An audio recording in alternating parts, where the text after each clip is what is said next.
اعوذ باللہ من الشیطان الرجیم بسم اللہ الرحمن الرحیم السلام علیکم ورحمۃ اللہ وبرکاتہ۔ شکریہ میرے تمام اساتذہ کرام، قابل احترام باعث فخر تمام ٹیچر اور میرے سامنے بیٹھے طلبہ، میرے بہن بھائی، ینگ جنریشن، سب کو میں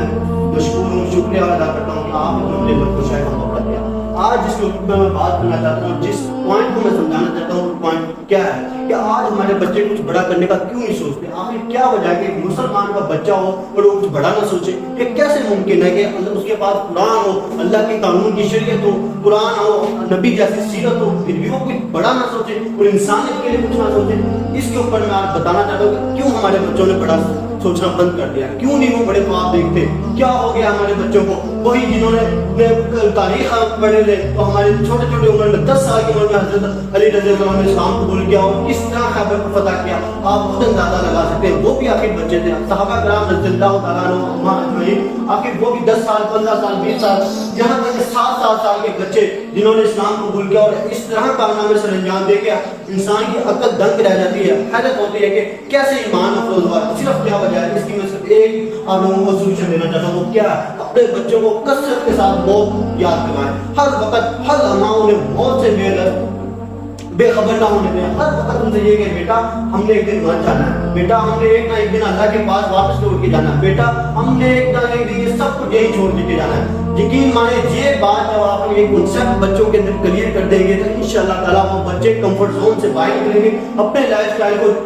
اچھا کرنے سے باہر نکلیں گے اور وہ سوچیں گے کیوں نہ ہم کچھ انسانیت کے لیے کر کے جائیں، کیوں نہ ہم کچھ غریبوں کے لیے، مسکینوں کے لیے ایک فلاحی ریاست بنا کے جائیں، اس ملک کو ایک دین کے لیے کوئی اچھا کام کر کے جائیں، کیوں نہ ہم اس کو جاتے جاتے اس مختصر زندگی میں وہ پھر یہ سوچیں گے کہ 30-40 سال میکسیمم ہماری عمر ہے، کیوں نہ اس جوانی کو پوٹینشل کو ایک اچھے طور پہ استعمال کیا جائے، کیوں نہ اسے دین کے لیے استعمال کیا جائے۔ خدا را اپنے بچوں کو موت سکھائیں انشاءاللہ۔ آپ دیکھیں آج ہر تعلیمی ادارہ پالیسی بناتا ہے کسی طرح ہمارے بچے میں مینرز آ جائے، وہ بڑوں کا ادب کرے، احترام کرے، کچھ بڑا خواب دیکھے، کچھ نام ادارے کا نام روشن ہوگا اس سے، اور ماں باپ بھی یہ سوچتے ہیں کہ ہمارا سر فخر سے بلند ہوگا۔ لیکن یہ ایک بات میں بتانا چاہتا ہوں، کوئی پاکستان کا تعلیمی نظام اس چیز کو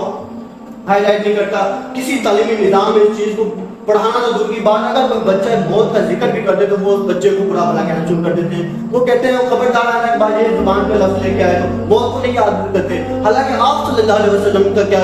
طرز عمل تھا؟ آپ صلی اللہ علیہ وسلم موت کے متعلق کس طرح فرماتے تھے؟ آپ صلی اللہ علیہ وسلم کا موت کے متعلق یہ بیان کرتے تھے کہ موت کو کثرت سے یاد کرو، بے شک موت انسان کے نفس کی لذتوں کو کم کرتی ہے اور اللہ کے قریب کرتی ہے۔ لیکن آج ہم نے اپنے بچوں کو موت کو بلانا شروع کر دیا، پھر توقع یہ کرنے کہ بچے کچھ بڑا دیکھیں، کچھ بڑا خواب دیکھیں، والدین کا احترام کریں، اپنے ماں باپ کا احترام کریں، اپنے ٹیچرز کا احترام کریں۔ حالانکہ بچوں کو ہم دعائیں کر رہے ہیں اللہ اس کو لمبی عمر دے، یہ دے وہ دے، بے شمار اس کی، یہاں تک کہ والدین کہتا ہے کہ میری عمر بھی اس کو لگا دے کہ اللہ یہ کر دے وہ کر دے۔ حالانکہ موت کو جب تک آپ لوگ اچھے سے بچوں کے ذہنوں میں کنسیپٹ نہیں بٹھائیں گے کہ بیٹا ہم نے دنیا چھوڑ جانی ہے، یہ دنیا فانی ہے، یہ دھوکہ ہے، اس کے علاوہ کوئی حل نہیں ہم اپنے بچوں کو ایک اچھا خواب دکھا سکیں، اس کے علاوہ کوئی حل نہیں ہے میرے نزدیک کہ ہم اپنے بچوں کے لیے ذہن نشین کر سکیں کہ بچے آپ نے مر جانا ہے، ایک دن کچھ بڑا کر جاؤ، کچھ بڑا کر جاؤ۔ صرف ایک ہی حل ہے اس کا، وہ یہ ہے کہ اپنے بچوں کو خدا اپنے بچوں کو موت کثرت سے یاد کریں،